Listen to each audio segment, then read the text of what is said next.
interactive workshop, so we won't be disturbed in any way.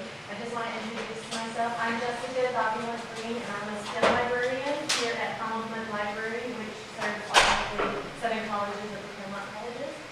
This is my colleague, Dr. Ashley Sanders. You want to tell them what you do? Sure. So I'm the digital scholarship coordinator here, but I also have my PhD is in history, and I'm a former high school math teacher, so I come from a varied background. And so I want to go ahead and kind of just frame the workshop so there are no surprises. It's going to be an interactive workshop. We'll be giving an overview of flipped classroom course design. It's kind of an easy, starting small method or model, I should say. For those of you who are interested in flipping but aren't really sure, you want to kind of dip your toe in there, so we're going to give you some tips on how to do that. What we've done is throughout our presentation, there are reflection points, so we will stop and we will ask you to reflect on some questions that we presented, and we've provided a handout or a worksheet that follows our presentation. So on the front of the worksheet, you'll see that there's a course design model that we've adapted from the University of Waterloo. And we are basically going to follow, so our presentation will follow that model step by step from 1 to 5. And we've color-coded the numbers. So each stage or phase in the model, we've color-coded it to our PowerPoints and the page that you'll be on. So starting out, the interactive part throughout our presentation will only be reflections and responses, but when we're done presenting, we will ask you all, and in fact I think we're going to ask you to do that now. We're going to try to group folks together by like disciplines or areas of interest, and that way when we're done as a group, you'll be able to do a kind of think, fair, share.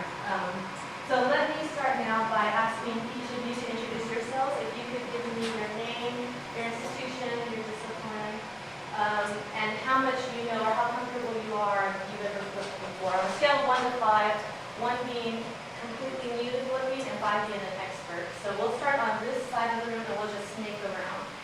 Hi, Joe. Are you joining us? Just making sure you guys are okay. Okay, thanks. So we'll start here. My name is Julie, and I'm here from San Jose State, and I'm actually a math educator, which is different than a math PhD. My PhD is in math education. Okay. So I have done online classes, and I've sort of done quasi-flipped classrooms, but I would still put myself at a 1 or 2.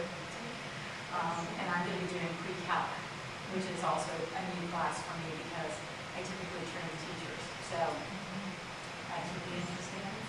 Yes, definitely. Thank you. Welcome.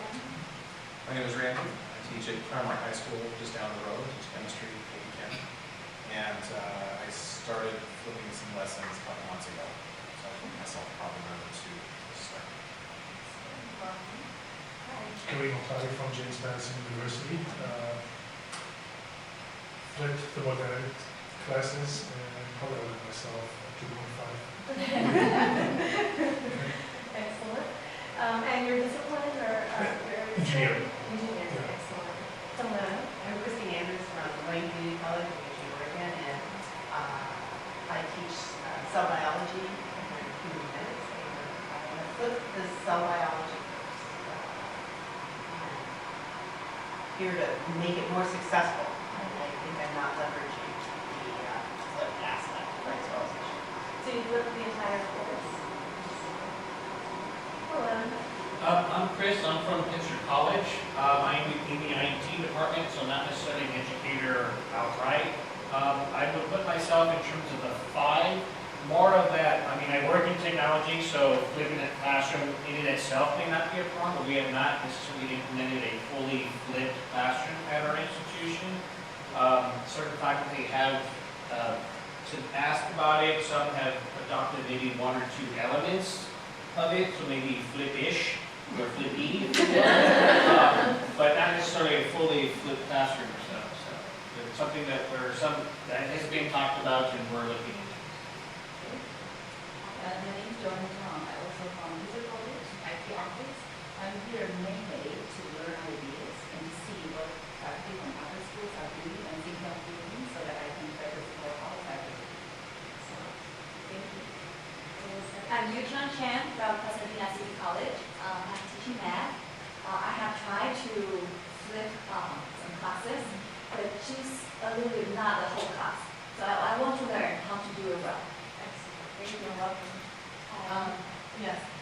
I'm Daphne from Cal State Los Angeles. I'm a math teacher for more than 20 years. I like my job very much. I enjoy teaching deeply. I think I'm number one, and fluid quantum is very new for me. And I created a discrete math course many years ago. And I'm thinking of flipping this class and by learning more experience. Excellent, thank you, welcome. Hello. Hi, I'm Betty Love from the University of Nebraska in Omaha. And I started flipping about 5 years ago probably. Primarily I teach math, so I did linear algebra and I've done it to some degree in other courses, but linear algebra is the only one that I've totally flipped, and I've done that for a long time.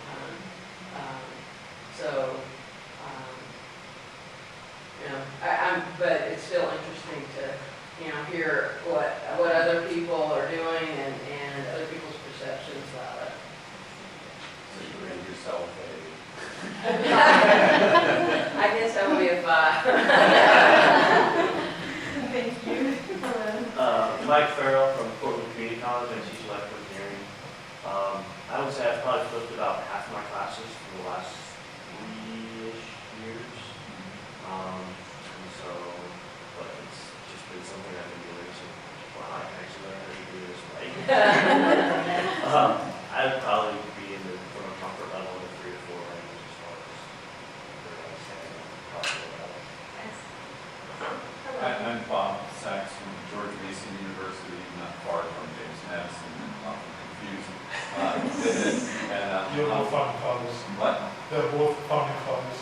Yes, and I'm from the math department, and I've done, I guess, 4 courses, flipped 3 times in Calc 1 and 1 time Calc 3, and I've rated myself 4.5. Nice, so we have a nice variety across the scale. Yeah, so it sounds like we've got a number of mathematicians here. So maybe if we form 2 groups of math, we've got a couple of engineers, chemistry, you're welcome to join whichever group. And I'm going to ask our 2 IT staff to join one of the subject areas, to split, so then you get multiple ideas and you can come back together and brainstorm. And those groups can benefit from your Yes, yeah, for sure. Okay, so we're going to go ahead and ask you to move now, and then you can get settled. Is that what you're saying? So math will be in 2 groups, and then there'll also be a group for engineering. And then I guess we'll say life sciences. Oh, life sciences, Yeah. yeah. There is like I write myself as chemist, but I have no idea. Okay. You want to choose? Okay, so you're Bob. Excellent. Okay. Come over here. In like the, that'll be great. That'll turn around. Before you get that. You can come here. So these are our biology.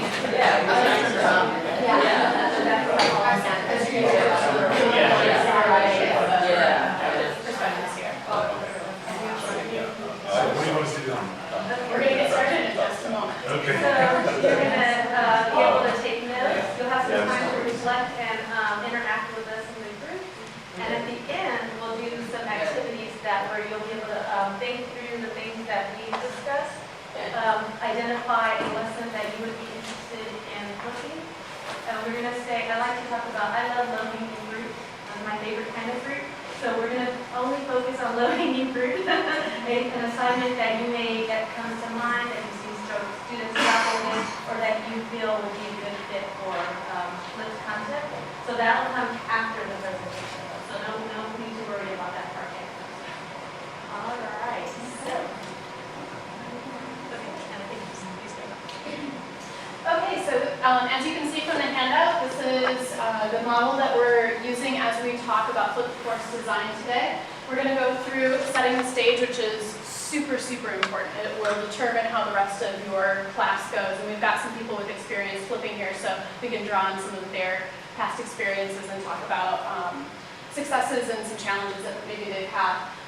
We're going to talk about how to introduce the task to students to set out really clear expectations so they know exactly what they're doing and can be successful at it.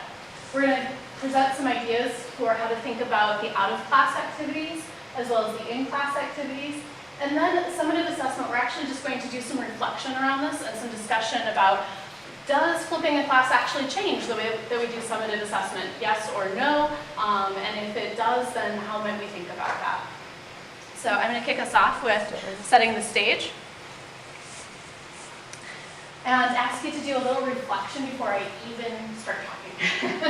So you have some space in your handouts to actually write down some of your thoughts about these reflection questions. So how have you established ground rules for your class in the past? If students have had input, to what extent did they contribute ideas? And if not, how did you determine and communicate expectations? So we're going to give you a few minutes to go ahead and reflect on those questions, and then I'll move into talking about some of the best practices for setting the stage.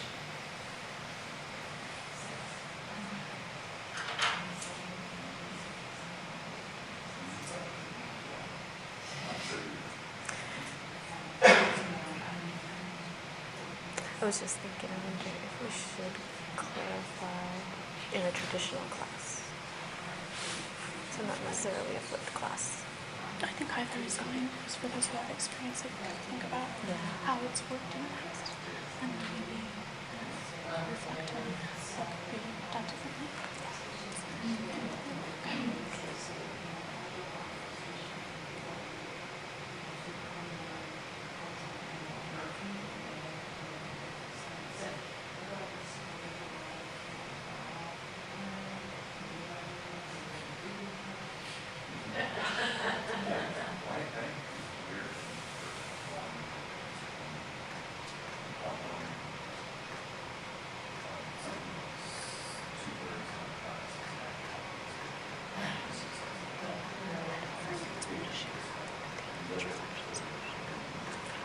I think we should let them share.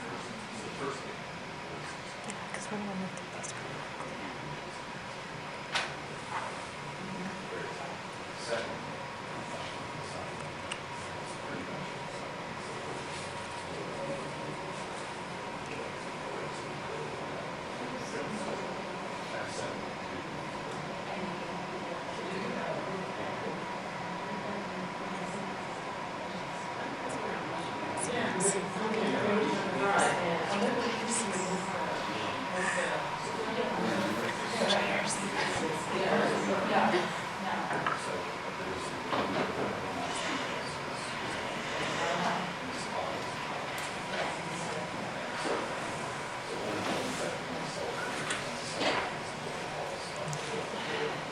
I know a few people are still kind of finishing up writing down some thoughts and ideas.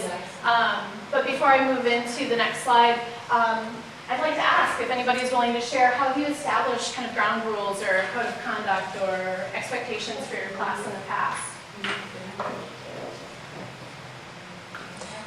And this includes a traditional class as Yeah. well. It doesn't have to be a flipped class.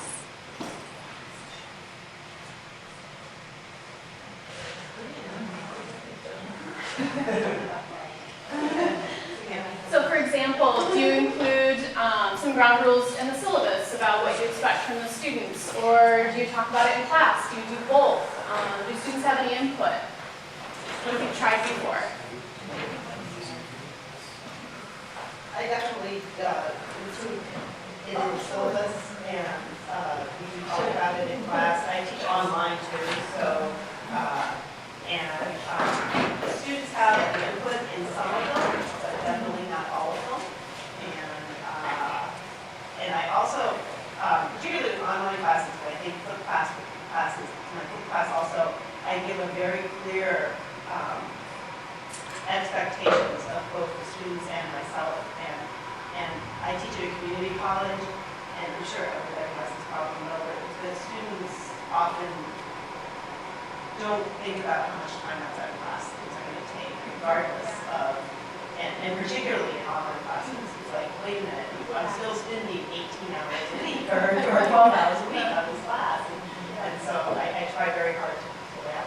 Do you have those expectations so you can say, I don't have any expectations for the classroom or the regular classroom, but do you have like specific ones that you? Like time expectations, or like What's on your syllabus that you share with the students? No, I'm not, I'll look for it, you know. I mean, if anyone has those, or if you have some, that would be great. I guess it would be maybe refers to some of what my teaching philosophy is, so that, they know, hey, we might butt heads, but this is my philosophy. Can I hear some of what, like, the expectations of the philosophy would be with your expectations for The biggest example I give, and I say this every day in person, I teach Circuit 1, and I walk in and I drop the book on and go, this is the same, there are 40 years, this is the same book that I taught out last year. This is the same book that I taught out, so as age students, this is the same book as you go. So there's hundreds of students that are learning this book. Your job if you're going to be an engineer is to take what's in this book and learn how to think about it in a way that's not in this book. Because if all you do is solve the problem in this book, well, everybody who takes this class is solving the problem in this book. So I want you to think. And your job, your whole class is going to be thinking. Not your routine book. Okay. And that's the biggest thing I think of is stop thinking. And I make that very clear in my class also. That's more of a discussion we have in class on day one is my expectations of them thinking, not only of what they're going to do at home, but this idea that my goal is not, I teach biology, so my goal is not for them to come out of my class having memorized the stages of mitosis, but to actually be able to think about biology at a systems level and be able to think through things, like what has to happen in mitosis in order for the cells to divide? Why does this have to occur? What is it? And part of doing that, part of us getting there is the learning, learning the actual mechanisms of that, and I'm expecting to do that out of class. And so I try really hard in my classrooms to point out why I'm doing it this way, and some of them still don't like it, I have to admit, but if I always bring it back to this is why we're doing it. And so, but in my syllabus with expectations, I have things like you will come to class having read the material and have done the guided reading assignments, which is questions about the material. So, definition, more memorization sort of stuff. Those are due and they will and you will come to class. And if you don't come to class with those, that doesn't mean I'm going to lecture. Because the first time I tried to fill the classroom, a lot of students didn't come prepared to class, and I ended up failing on my idea of filling the classroom because I was so afraid that they weren't prepared and they weren't going to get the material. So I sort of said, okay, now I'll lecture and then so I made it very clear that our expectors to do pre-class questions. Something else I tell everyone in philosophy is if you answer the question in class, I am being asked you why. It's not meant to embarrass you. It's not meant to make you feel uncomfortable. Just know that I'm interested in why. I don't care if you get it right or wrong. I'm interested in the thought process and the why. So expect that, but don't be don't become single out. Don't think that I'm embarrassing you. It's not the intention. So they feel a little more comfortable answering that question, knowing you're going to have to defend it. I do the exact same thing with mine, because I tell them, I don't care if you get it right or wrong, you might get it right because you have a yes. I care about why you're answering where you are, and why is all I really interested in. So do you get students that transfer out of class? Did you bring them into the classroom? Yes and no. No, because they've got nowhere to go. In teachers, the second term, I had students self-select out of my classroom, which, to be honest, this is the second time I was teaching. I was very happy because it reduced the stress of me having to, now I had a group of students who believed in what I was doing, and so it was easier for me to work on developing how I was doing it as opposed to working on how I'm doing it and fighting with you going to my team, having my team, why I'm doing that. But it was very supportive of that. It wasn't very bad. So I think in terms of communicating, so first of all, I get a lot of that, and when I do freshman Calc 1, anything you put in writing and hand to them or say out loud, it probably doesn't even matter. So in theory, at the beginning, in theory, my section is labeled as the experimental section, and it's carefully written up. This is, I think, when I asked the first day, it's probably 5% of the students read that. And always in bold letters when it should be read. Okay. Right, and so we go through the syllabus, but I think what I try to do the first day is not, read it, but actually enact it. So I think having them do stuff in the first 2 days that show what their expectations are is the crucial thing, not so much what language you write on the syllabus. Because frankly, they don't read it. And I don't know if you've had this problem, but I would get a lot of students emailing me, even though the answer to their question was in the syllabus. Sure. So one of my expectations, Julie, right? Yeah, you'd asked about what expectations you set. If the question can be answered in your syllabus, I won't respond to it. So that students get into the habit of actually reading that 10-page document that we all spend so much time composing. So did they do that in email to you or what platform? Students, Asking the question. students about the email, like midnight, freaking out about something. So the second time after that I flipped, I used Piazza instead of email. And then I had all those kind of questions that sped up, another student would answer long before I ever had to say it. So if you have some forum where those things just get up, then you don't need it. You don't need to answer the email. It's a huge time saver. So what I was wondering with Piazza though that I've had is I've had TAs that have problems with students posting inappropriate stuff. So how do you control for that if you just not have that? I haven't had it, but I'm sure, you can still take it down. Yeah. I mean, the person or people to control it take it down. For that, I put something in the syllabus to post something that's inappropriate and, something bad can happen. So I think that's actually a great segue into the next slide. So let me. Okay, so based on our research, we discovered that some professors had tried first telling a class that they were flipping it or that it was experimental, and then the next semester not, and just running with it. And it was much more successful. They got much more student buy-in by not telling them it was a flipped class. It was just the way the class was run. And then students didn't get hung up in the mode of delivery. They were just engaged with the material as you would hope that they would be. I highly second that. I mean, that's been my experience. And students want you to know what you're doing. And if you tell them that we're going to try this out, then they get nervous. And if you just go in there and say, this is how class works, and that's it, and then it is really no big deal. Yeah, that's different than telling them that it's a classroom, right? I agree. If this is how the class works, I'm a scientist, here's the data supporting what I'm doing. Well, I didn't tell them that. I mean, it's just, this is my core work. But if I don't tell them flip stuff, I feel like they wouldn't know that they got this huge expectation. I guess I was setting it up. Yeah, and we'll get to how to get to that. I've got a meta comment.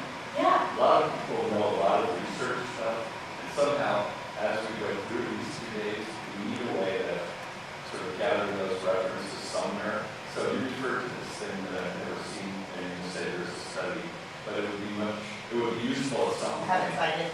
to have, In your handouts, we have all the references. right, and I'm saying, But to collect everything but from sort of have one location where It would we be can all, nice to have one. okay, I'll mention it to the facilitators of the workshop and see if they can. not that I'm trying to make more work for you.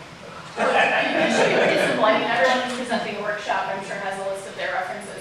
We just have to get it to the facilitators so that they can put it in one central location. It'd be nice to Right, but some of the have audience is throwing Yeah. stuff out too, so we have to have a way Yeah, for them throw to be able stuff to. like a Google community or something. That would be really helpful. Yeah. So anybody can. in. Yeah, whatever the well, you guys are like promote. Sorry, you're doing. Yeah. So you should be the expert. There's a John Lodge or whatever. We have IT people. Yeah. We have IT experts. When I put in conferences, the easiest, honestly, the easiest, simplest way to do it is through Google Docs. Because most people come with their laptops and other equipment, and as long as you're on online and they can easily access it, everyone can edit. Yeah, so we'll definitely pass that suggestion along. Also, before I forget, I wrote this up here. Hashtag if you are on Twitter and like to tweet and have kind of the back channel conversations is FlipCon2016. And then here are our Twitter handles. So I'm at Through the Veil, which relates to my historical research, and Jessica is j.Greene. Yes, so if anybody would like to tweet out insights from the workshop, it's also a good way to save those insights so that you can go back to your own tweets, but also share them with other people. Okay, stepping back into setting the stage. So the next thing is setting the code of conduct or the expectations for the class.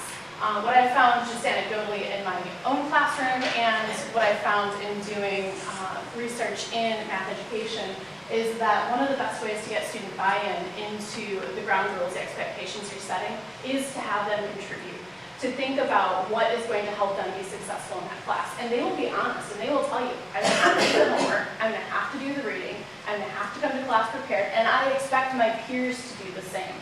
And when they're the ones coming up with those kinds of expectations, it's a lot easier to hold them accountable because then they're not your words, they're the students' words themselves.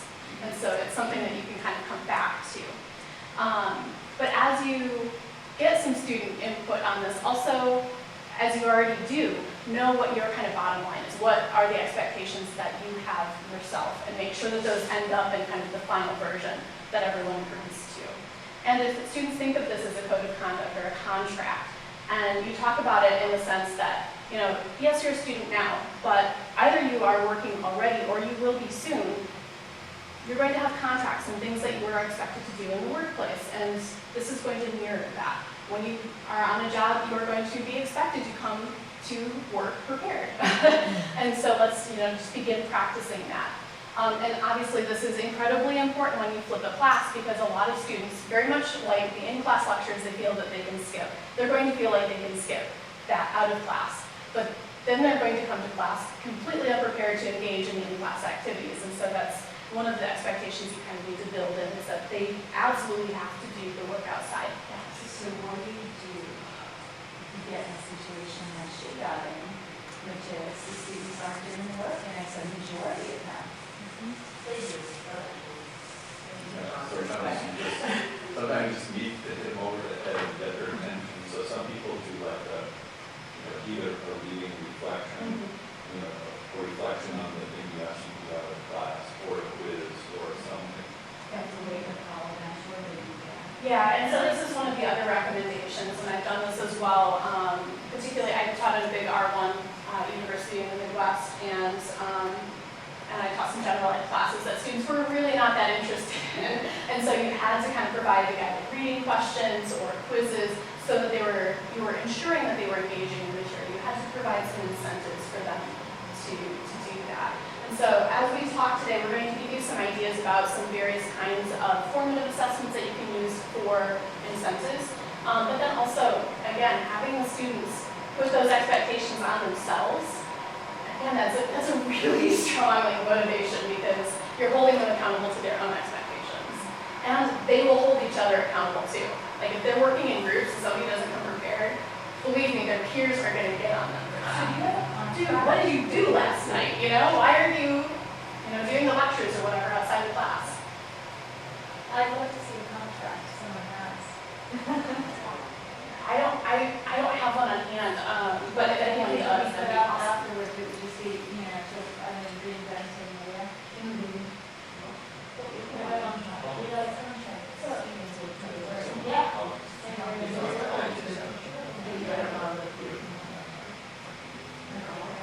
So one of the key things about setting the stage that will help address the folks who don't do the work outside of class.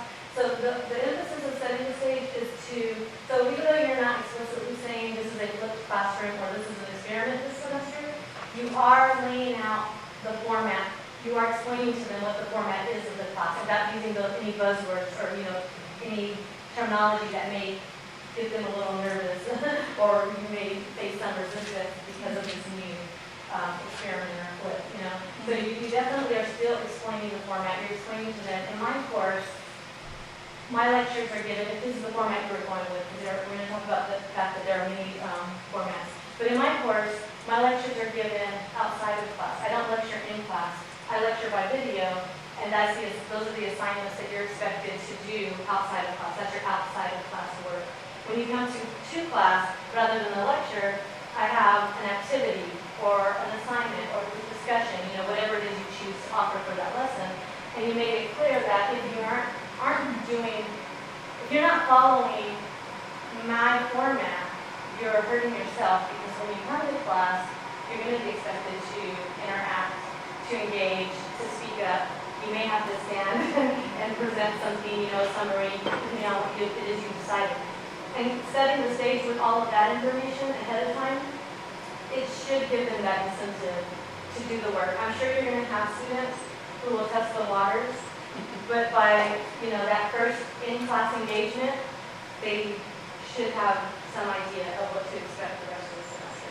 But I think it's also really important to make those in-class engagements meaningful, right? And one of the ways is I've gone back to my assessments, my summative assessments, and said, what do I really truly want them to be able to do?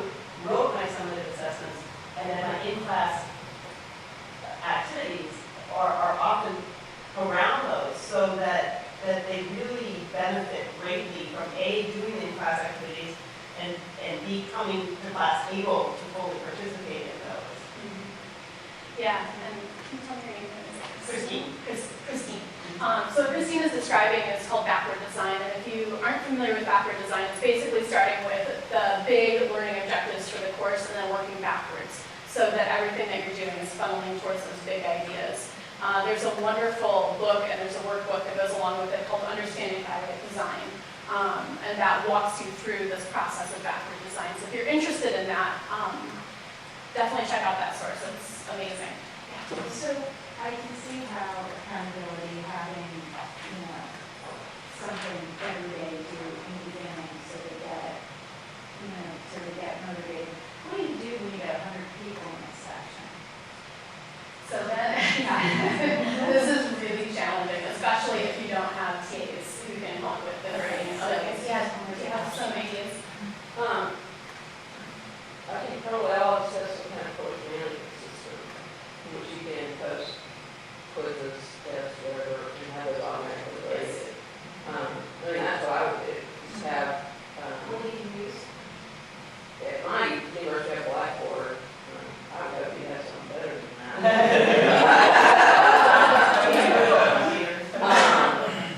But that's what I would do. And you have them do it in class? No. And then you do it. Yeah, yeah. How is that? Yeah, that's what I did in my class. I had, actually mine, I did actually grade them. I didn't have them graded automatically, but if you have 100 students, I have them graded automatically.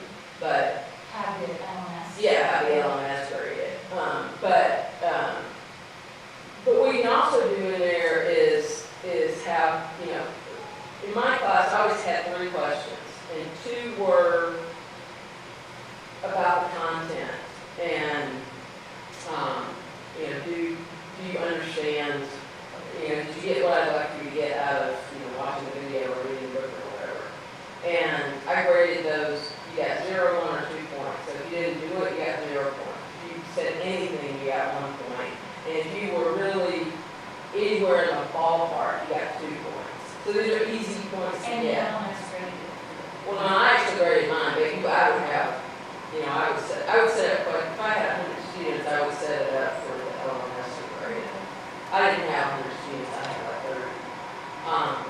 But then my third question was always, what did you find confusing about this section? Or what did you find interesting about this section? So they had to think and come up with something. And then you take the what did you find confusing things, and then you go to class and that's what you talk about primarily. The other thing that I got from the kind of workshop, my class is 20 students, so it's not an issue, but she did the exact same thing where her 200, 300 student classes, you did it, you got points for doing it, okay? okay, and you got all 4 points for doing it basically. But she graded, actually went through and graded 10 or 20% of them each time. And she made sure that everybody got graded multiple times throughout the course. So she just randomly, or not so randomly, picked who, so you don't know, the student doesn't know if they're gonna, this is the one where they're actually gonna be looked at for completion. If she just picked 20% or 10% or whatever, she knew at least a sampling of how much they got out of it too. So. Yeah, another idea would be to have students write test questions themselves on the content and have them submit it to you. And then let them know you're going to be pulling from some of those questions. They really do need to understand the content to be able to ask a good question. Yeah, I was in a grad, well, I am in a grad program. I just had a more limited with bachelor experience this past semester. And a class of over 180 students. And they used Blackboard. I mean, everybody hates whatever LMS they're using. They're still using Blackboard. So they're all bad, and everyone hates it no matter what. But they use Blackboard, and they had readings, they had materials to watch. Randomly, they would say every week there's a potential quiz. The quiz was usually 4 questions or so, and it was answered by the LMS system or so. They had, I think, 3 TAs, it was a 2 faculty course or so, just because of the volume of it or so. But it seemed to, there was always that threat or that potential to have that quiz. But also, what I think which benefited is that every week there was like a feedback where you could submit anonymous feedback to whatever, what worked, what didn't, and many students used it. I mean, almost to the point where some of them were heavily critical, to the point of criticizing some of the faculty's dress, or his dress, I should say, like how he dressed, and he ended up putting a tie later on because students say, oh, you're way too casual, way too casual. To that point, as opposed to actually saying, some of these lectures are the video quality or some aspect of the actual content related or something. So. Yes, I have to tell them that no comments except for the instruction. Right, and something, and every class they end up reviewing, okay, these are the major topics that came up, and saying, okay, you should address this or should address that or something. Yeah. So you're in a 100-person classroom that doesn't collect engagement, and what a lot of research universities are doing is using student peer learning assistants in the room, so that there's no one person, so if you have groups. See, I didn't do that, and so it's me. But so you should probably lobby for learning assistants ultimately. I know it doesn't solve the immediate problem, but it's great. We love ours, and it's expanding dramatically. You pay us? Yes, but they're not being all that well, so it's incredibly But cheap. training is My husband at the University of Oregon has their classes, and they use the student peer. You don't have to get them, give them credit. Most of their grades, they want you to write a letter of recommendation. Okay, but they're just people who did well in class or whatever the year Well, before. for future, we have future secondary teachers. So that's like, that's huge. Yeah, the other thing you can do is have students switch quizzes and have them grade each other and then turn it all in. Just kind of stop check. As an engineer, it's a bad idea. Yeah. They're used to it. They do it in high school. Yeah. Okay, we have to move on, but technology just came up quite a bit, and so this is something else that you kind of have to front load at the beginning of the course, especially when you flip, is what kind of technology are you going to expect students to engage in, and can they access it at home, especially if you are at a community college, high school, places where students come from a diverse array of backgrounds, and access to technology may be a challenge for some, and so this is just something that you need to think about. If maybe they don't have their own computer, maybe they go to a computer lab or a library to get on a computer, do they have access to that? If you're doing video lectures or online tests, where can they access those? And giving students some ideas about that will be really helpful and will kind of ease that transition as they get used to a new kind of format for the class. And then finally, prepare some responses to address student concerns. So one of the big ones you'll hear is, well, what if I had questions? I'm seeing material for the first time on my own, by myself, and what if I get lost? Because you're not going to be right there explaining it to me. And there are a variety of ways to address that. Perhaps first day of class, you have students pair up with at least one other person, share contact information, if they have questions, they can get in touch with each other. Share your contact information, let them know how they can ask questions. Is there a forum? I love that idea. And if you address those things again right up front, you'll make the students feel much more comfortable going into something that will probably feel a little unfamiliar, especially in STEM fields.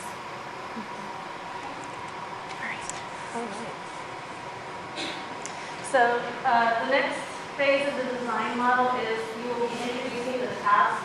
So when we refer to tasks, we're talking about the outside of class task, and when we refer to the in-class, it'll be called an activity. So when you introduce the task, the key thing here is that you want to take a no surprises approach. So the same fashion that you would be setting the stage and kind of laying them out there, you want to do that on a task-by-task basis as well. So if you were starting with just one lesson, you wanted to dip your toe in and look one lesson. For that one lesson, when it comes time to assign this class task, you want to go ahead and set some clear expectations specifically to that task. Make sure that you connect that specific task to the larger course learning goals, which also will serve as an incentive when students can make that connection between what it is you're asking them to do and what they will be doing next or where it fits in the larger goal. They're more, usually they're more willing to follow through. Clarify the purpose of the specific assignment or task, outside of class task. Clearly state the characteristics of the desired outcome. You can provide a rubric, those are usually helpful. And also, very important is you want to give them the expected time on that task. So if they are watching a lecture outside of class, it's very important that you let them know the estimated time for watching that lecture, what they need to devote or dedicate. They're juggling things, jobs and extracurricular activities and clubs and organizations along with other homework, and they may be tempted to put that video to last, and that video could end up being 45 minutes, but they thought they'd be able to cram in maybe 15 to 20 minutes. But then they realize there's a lot of content here that I need to absorb and be prepared for the class. So it's really important that you do that. Next slide, please. So, okay, we're going to go ahead and do a reflection now. So I would like you to reflect on your past assignments. And these can be flipped or not flipped, because the idea here is to also be pulling from your existing wheelhouse. So how have you introduced in and out of class activities in the past? Were they in the form of handouts? Did you provide rubrics or explanations? And those could be verbal or written. Did you include instructions in the syllabus?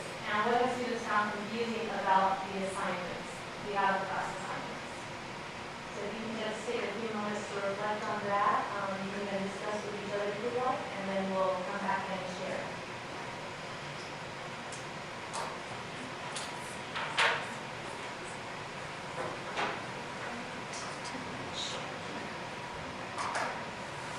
I forgot to talk about this. We're going to get you on. Yeah. My biggest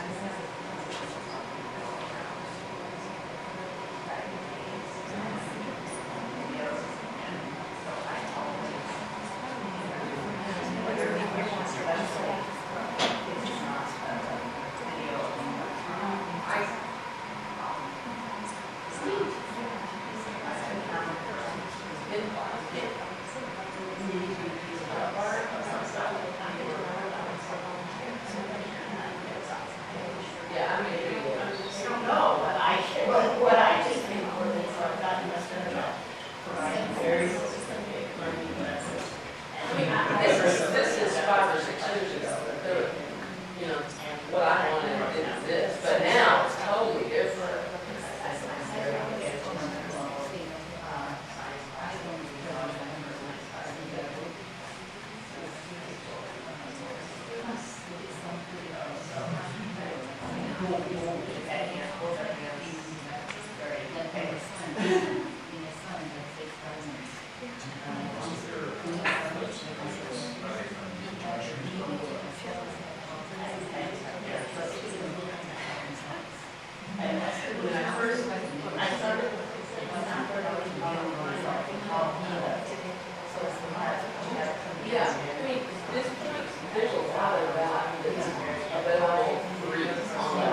About this a long time ago. It must be too out there doing something at the same time.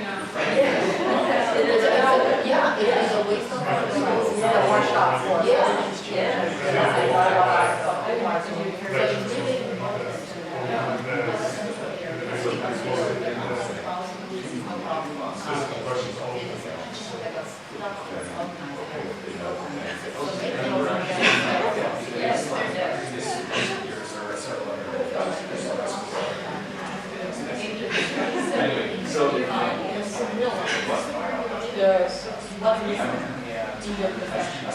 And then also peers, and then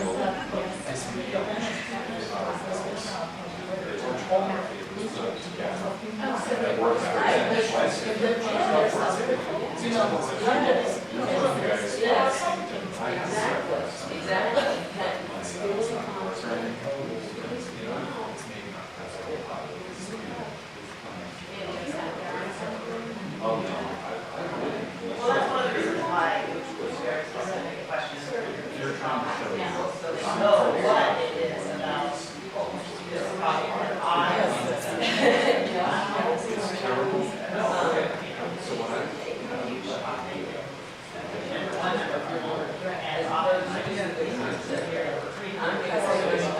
Interrupt the great conversation that's happening. I love it. I love it. But let's keep us up on time. Make sure we get does anyone want to share any of their thoughts on this reflection? Anything that they've done for past assignments? How they introduced the task and did it work? You have to refine it, improve it. Oh, so on this reflection, does anyone want to share how they introduced an out-of-class task or assignment in the past? And I'm really curious about for a traditional class. Is it usually just the syllabus? You know what your assignment is, it's on the syllabus, read X number of chapters, write an essay, and that's it? Or were there other things involved? Yeah, I've done in my master's class, I've asked them to, every student must do an in-class presentation, 10 minutes, at least one. So in the beginning, but I give them a variety of the topics they can choose. And basically they have to go to, the board and explain to students in the beginning. It sounds very scary for students, for some students, and some of them would come to say, it's impossible for me to speak, in front of the class. But then through the, at the end, I think they realize they are more capable than they thought. And then ended up, some students, they wanted to do more presentations, but we're out of time. Yeah. So that's my experience from, traditional. So I used to just assign readings or assign videos for them to watch. And I found that my students struggled a lot about what to get out of it. So I now have included very guided readings, very guided questions, what to get out of it. Good point, and that's really very important for George class. When they have that out-of-class assignment, as I had mentioned in the prior slide, connecting to the library objectives and goals is really key.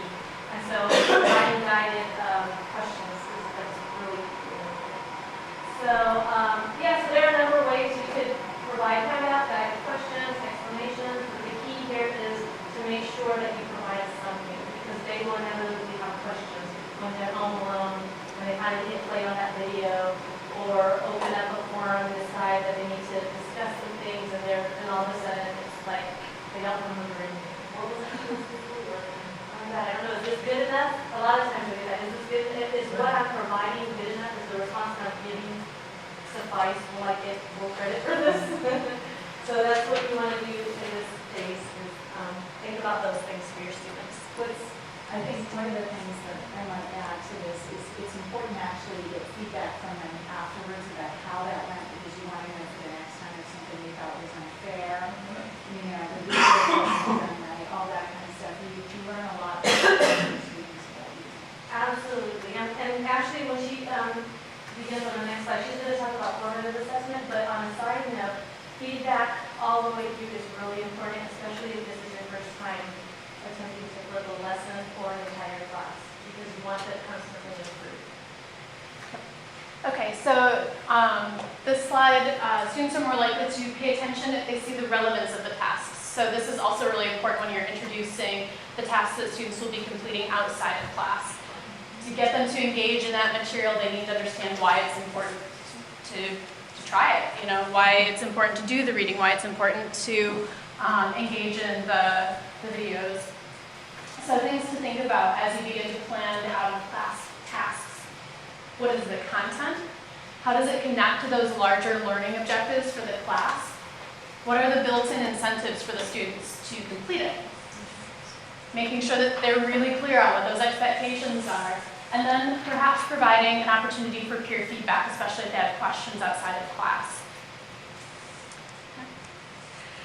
So we've talked about a lot of the things that go into all of that, and I would like to give you a few minutes to think either collectively or on your own about some of these questions. So what kinds of tasks would you ask your students to complete outside of class, in a flipped class? Where does your content come from in the past? If you're comparing this to a traditionally taught class, where might it come from? So for example, when you're flipping a class, you might consider open educational resources. What's freely available for students online, especially at high schools, especially at community colleges, where students' funds might be limited, where the textbooks might be super expensive. So just to give you some other ideas to play around with. And then how would you ask them to engage with that content? Are you going to ask them to do the guided reading questions, or a quiz, or what other ways can you think of to get them to engage in that material? Do you have research on assessment for flipped classrooms, like best ways of assessment? Do we have something that's specific on assessment? We didn't pull specifics, but one of the references is a blog. So a lot of these references, we refer to research, but also Centers for Teaching and Learning at various universities. And they have some great resources there. And there are some bloggers out there who are flipping. They're in academic institutions, and they are reflecting. It's a wealth of information, because you're basically learning from their mistakes. So this is just a huge area, and it's a big problem in my math department. We're all paranoid about people cheating, and all paranoid about who's doing the work. And I never experienced this myself because I'm a math educator and my tests were not cheating. So, you know, this became for online classes, I mean, they don't want to do them because they want the students there knowing the students are doing the work. And so I've got to have some way to ensure this, and, you know, doing online assessments through whatever, through learning management systems, I can see them, you know, giving me a hard time about that too. And how much do you count homework for? So one of the best practices that we found, and I'm trying to remember which, I'll put it this closely when Ashley starts talking again, and I'll tell you which blog it was. So one of the things, and Ashley's going to talk about formative assessment, so she'll delve deeper into that, is at these stages with the out-of-class tasks, you want low-stakes assessment. So these aren't really heavy weighted quizzes and tests. That's going to come during your summative assessment. So an incentive for folks not to cheat, not to have someone else do their quiz for them, is if you don't do the quiz, you can't test your own understanding of this material. So you're not sure how prepared you are for that summative assessment, which has all of the weight. So, but actually we'll talk about that. Yeah, so we'll dive more into assessment. Like I said, I haven't seen research on assessment specifically for flipped classrooms, but I've read a lot of research on assessment in general in education. So we'll talk about that more in just a few minutes. So go ahead and, like I said, dive into these questions either on your own or in small group conversation, and we'll come back together in just a few minutes.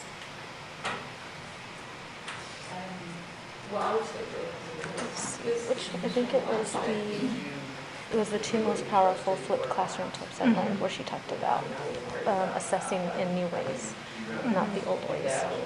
I'll tell them about that in a second. I didn't dive into it right away. My film class, I think the first 2 to 3 weeks, traditional lecture, Just to handwritten notes, PowerPoints, they get notes, is this guy serious or not, what have you. Yeah. And then I told them, one, we're gonna do this. And I told them, we're gonna do more stations of I That's do what this, there are lots of options. there's no I think happening or not, it's gonna happen, and that's the way one way it's gonna is go. going to depend And as I mentioned, it's on your environment, your students, because your your resources. sometimes I change them. They become, I do that enough to work with you. Silently, I'm saying I've seen it. Oh, I haven't seen it. They also have seen it. And it's on the questions that I have about the video. I try to think that no more than 15, 20 minutes each, because there's a direct correlation with this. And the next second one,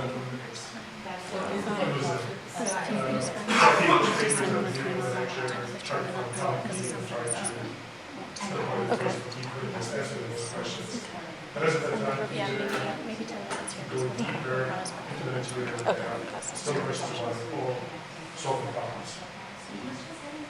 But the key is that they And I think one of the things for Julie to consider is, to think about her weakness. How has she assessed them? Right, which is one of the things I think we might talk about. So make sure you put down ask her how she assessed the task, because it doesn't have to change dramatically. we open to the next minute. I'm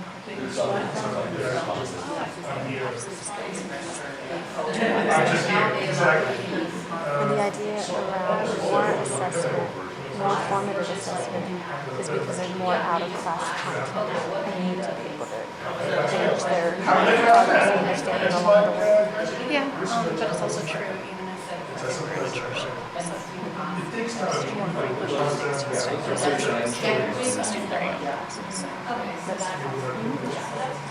Unless there's consequences of not doing it. So. Yeah, I think that's the big part, is that they said they don't engage, okay, that's good. He's gonna, I'm gonna call your bluff. Exactly. No, he said, no, Christian also was like, okay. And exactly, it's Julie exactly said what she I has a mean. learning an LSE or LMS learning management system Individuals, at her like this, institution. that's how it is. That's all. Don't ask me a question unless you look at it, I'm not gonna answer. I can't remember what she They said. have to see, right, but at the same time, business is business. I should have wrote everybody's name down in the institution Well, as they the were next going section, along. for the couple of questions, that's like, it's 5 o'clock in the evening, and I will not be there. The first section is like, the 10 o'clock also. I don't. And I think it's always a two-way street. You don't ask questions, no one asks. Yeah. So it's, asking is what working for you. You just love it. Yeah, 5 works.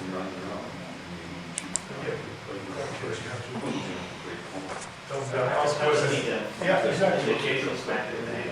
Should we? I guess, like I said, a community college, so about half the students are over 40 and almost all of them are not well. So the ones that are over 40 and not, their access to. Once again, I hate to interrupt the wonderful conversations that are happening. I know that you'll have lots and lots of time to keep talking outside of the workshops. Jessica found the reference it was a blogger talking about the most important things that they learned about their flipped class. So on the references list at the end of the handout, the 9th reference is Shell J, the 2 most powerful flipped classroom tips I have learned so far. That's a blog, and I actually got to that blog, it was referred on a Center for Teaching and Learning site. So it's a, I trust it based off of that. But that's where, in that particular blog, the 2 most powerful flipped classroom tips, she talks about more low-stakes formative assessment and not assessing in the old way, the way you always assess, meaning how frequently you assess. So if you go to that, you can read more there. I just want to make a plug for a book called Cheating Lessons, and it is a great book about how to cut down on cheating, and it's goes over the history of cheating and, you know, when are people more likely to cheat, when are they less likely to cheat, and then it talks about how you set up your assessments so they won't cheat. And one of them is lots of low stakes, don't make it so scary, don't make it, you know, they have the example of, I can't remember if it was in India or China, where the people are climbing up the building and pass notes and help their students cheat in these massive exams that are going to determine whether or not they're going to, you know, be able to make a living or not. So I highly recommend it. Yeah, anyway. So what kinds of tasks, as you think about these questions and the conversations you just had, would you ask students to complete outside of class, and what form would they take? Where would your content come from, and how would you ask students to engage with that content? So what are some of the things that came out of your small group discussions? Yeah. Okay. So for me, having a flipped class with a boatload of students and lots of confusion, I often have trouble coming to closure, and I also have to deal with the pacing issue that some students will finish a set of tasks and some students will leave midway. And so often my out of class is to finish and reflect on what we just did rather than new material. So sometimes a lot of them are actually that more than new material. Okay. But that's kind of on the fly, because you never, I've been teaching calculus for forever, and I still can't figure out why students handle certain problems and others can't predict. Yeah. Other things that came out of your conversations?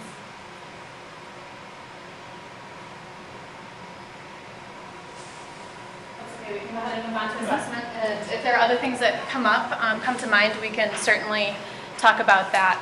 So one of the things that Jessica just mentioned is something I've run across in the research quite a bit. And I should also mention I worked in math education research for 4 years at Western Michigan University. And so a lot of the research I saw there and in other subject areas suggests that more frequent low-stakes assessment is really, really helpful. It improves student learning outcomes, but it also helps you figure out how to change things on the fly.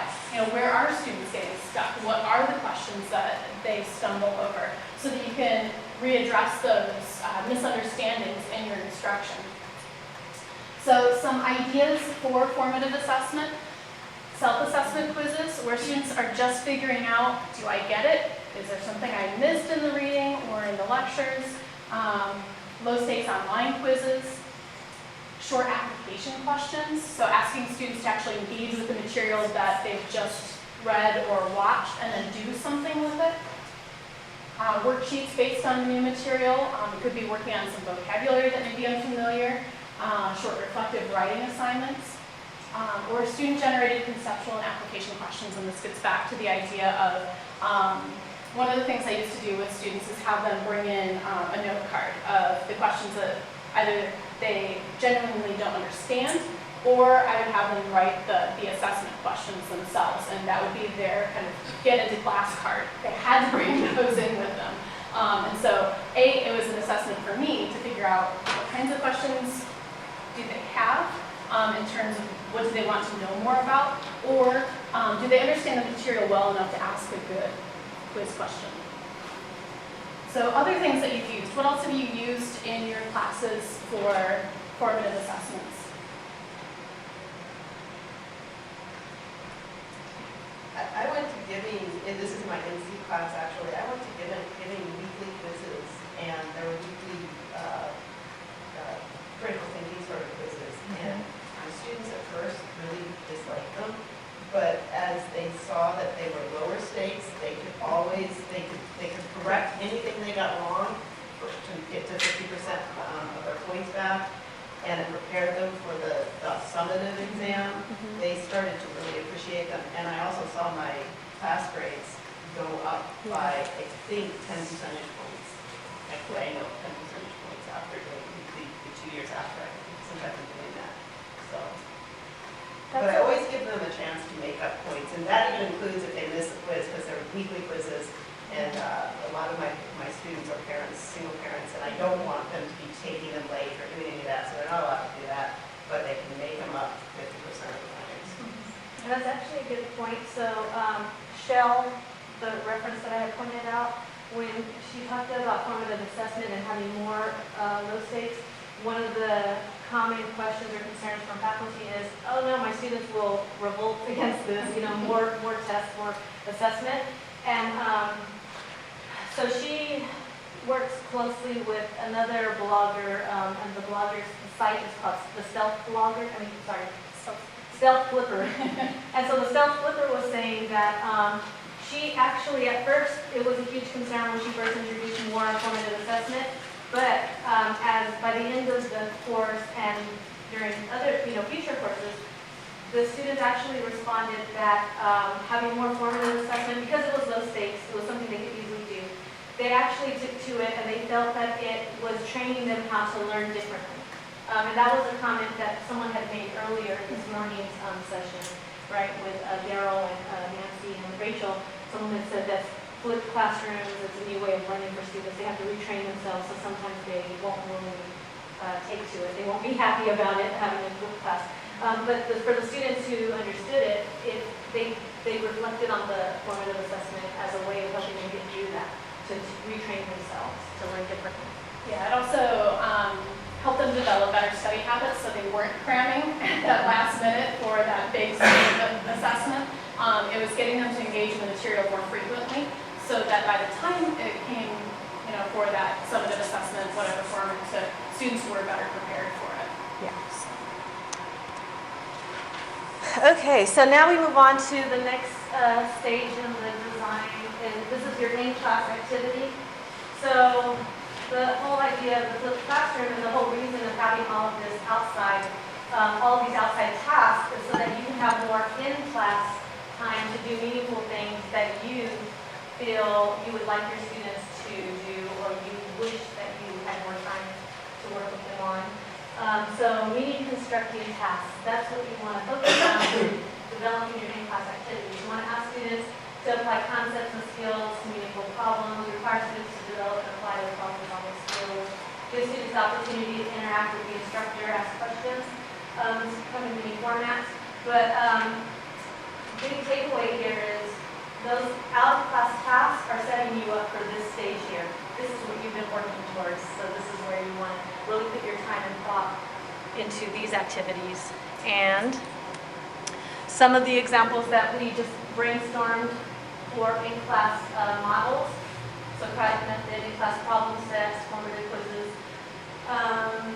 think, pair, share, peer instruction, small group, one-minute paper. Of course, it depends on the subject, the content, the lesson. So this is up to you. And what we've done in order to get you thinking about models that you would be interested in adopting and having as an in-class activity is to do some reflecting on what issues are students grappling with that you wish you could spend more time on. What in-class activities have you tried in the past? What worked well? What would your ideal student learning outcomes have been? So number one, I think, really resonates with me as a librarian, because I work with faculty here. We have a high engagement with our colleges and our classes, the library and the classes.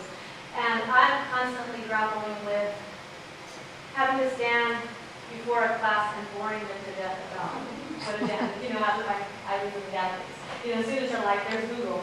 And so for me, librarians have been also dabbling in flipped classrooms for a while now, because we want to be able to move ourselves from the front, the class teaching that boring old lecture, to more hands-on, deeper engagement with what information seeking is.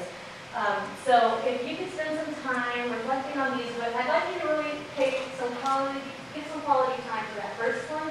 What issues are students grappling with that you wish you could spend more time on? I'm sure that everyone has something that they see students in a particular class, regardless of, being a new group of students, semester after semester, you see them grappling with something.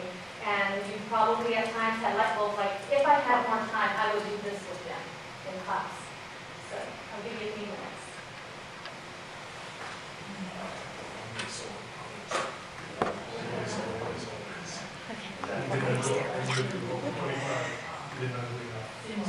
Yeah, I was afraid my notes was going to get long. That was too short. I know. But I know that's the silence. I'm going to do it again. group of people. For me, That's right. That makes sense. yeah. And let's just go to the next. So I just take, I can go to the next thing. I'm very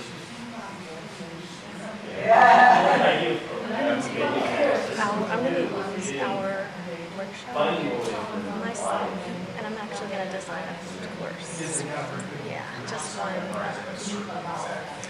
I don't know if it'll be a first year or not. So one of the things I really want to do, I guess, it's not really a flipped class, but it really is more activity focused with the grad students in the SET program is have them build out their own blue code. So that, the whole idea is that they're understanding systems and infrastructure. And so by asking them to do that, they're going to understand the primary infrastructure and engage in it and build it out in a way that supports their learning. So, And that could be an in-class. yeah, exactly. It's going for students to collaborate, work together, identify, and it also gets them engaging in their field in a deeper way because they have to know what are the journals that I need to be reading, what are the resources that I need to access, where are they? Same thing for undergrads. That's the level we're trying to get them to as well. Understanding. Especially for those who already have fallen into their major, like pipeline, so that they start becoming familiar with their journals. Yeah, I like that idea. And that you said you're going to do that with grad students?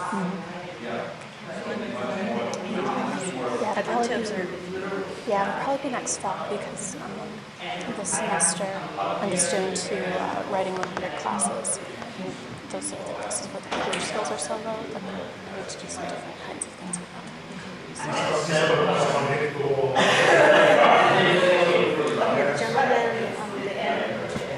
Calculus was asking us. Okay, I couldn't remember. I was going to refer to him when I was talking about these reflections, but then I couldn't remember his subject. So Yep. Because he referred to one specific calculus course that there's a lesson that students, no matter what semester after semester, they struggle with, I think, 70 formulas. He also mentioned that his challenges can never predict which things students are going to struggle with. So I was that's a challenge of that is by being in the clubs, you get to address those stumbling blocks as opposed to just looking through a homework assignment and going, oh, these kids didn't get this. You can actually look on interested in seeing immediately when you can see the question mark on their face. And feel free to take a little time with the discussion on this because, we'll save. Oh, and we also need to save a little time for the evaluation. That's right. Okay, so and about 5 minutes on this assessment. Just maybe we'll do this on an assessment conversation or something. Okay, so we're going to go ahead and stop our discussion, our share. Anyone want to share? And throughout this workshop, I've heard a few folks mention some things that they seem to just struggle with. Does anyone want to share something that they're just going to struggle with that they'd love to address within a class activity? I think we talked about, let's say, application of one of the different parts of your brain, like using math, solving engineering problem. They suddenly can't comprehend themselves. Okay, connect to video things, how things shouldn't be bending knowledge, right?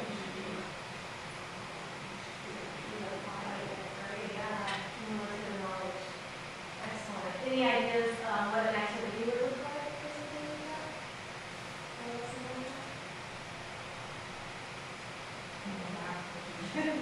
Problem solving.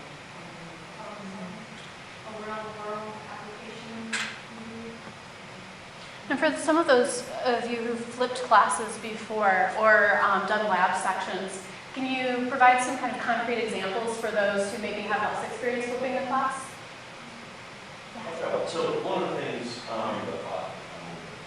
the class that I've been flipping to, typically another class, we'll talk about it, and in class,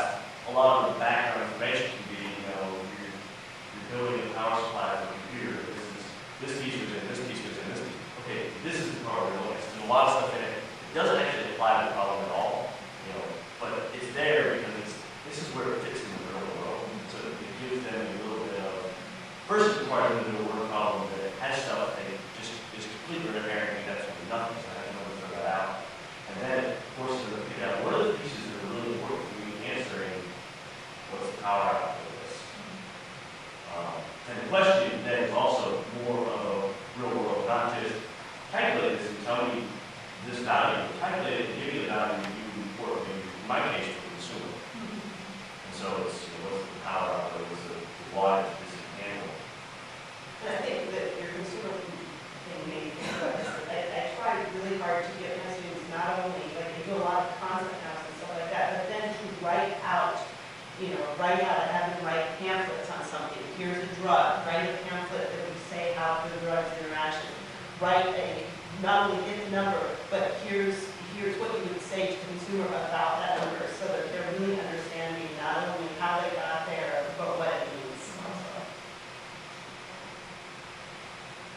Something that your assignment example reminded of poster presentations as well. So students, they go through the whole process and the troubleshooting and they put together a poster presentation. Yeah, I mean, I have a large group of a lot of students, and so sometimes after we've done something complicated, I'll make, one student from each table or group get the whiteboards, and everyone else does the tour around. So, and then I'll force someone else to be the explainer, but, so they have to kind of stand and explain what they did to the rest of the class in small chunks. Yes. Any other ideas or thoughts or questions even?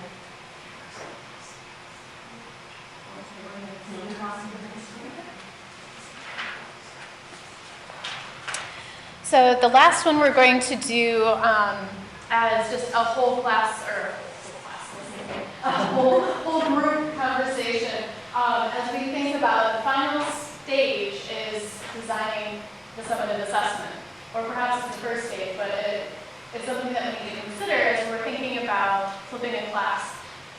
Does flipping a class impact the way that we design the summative assessment? And should it? I'm going to leave that open and see what you think, and then we'll go from there.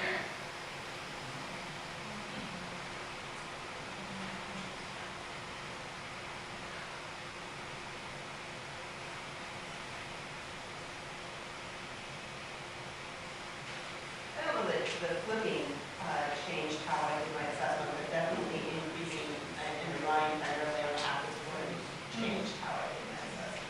Can you explain how it shifted? So what was it like before, and then how did it change? So my assessment became much more applied, much more critically based, much less memorization, spitting back things that I told you in class already. Much more applying it to different situation. Here's, we went over this example in class, but here's another example. You can help explain it to me. I think it opens up what you can ask in the assessment. I'm no longer tied to, did I remember to mention that obscure formula? Yeah. Like, oh, I didn't mention it in my lecture. Okay, it was in your reading assignment. It's fair game for you to put it. I'm not going to assign it to 20% of the test, but it might be, here's one point column. Can you apply this obscure formula? Or, can you take different pieces that I didn't necessarily tie together and tie them together because that's what we were supposed to practice. I think Adam would educate me. This is more of a technological aspect to it, but as an example, I was in a class where they posted the lecture after the class on YouTube. And at least you can go in and, either from an instructor or someone, go in and look, okay, what aspects of the video? Is the video just blocked 100% because of some kind of concept was too complicated or was not easily understood? Or perhaps even if you have various material, PowerPoint or so, was it actively looked at or was it just not looked at all or so? And I think at that point, depending on the type of technology that's a student, it can be used that kind of, without necessarily formally assessing student, hey, did you learn this or that, or testing them to see, okay, what is some kind of trend?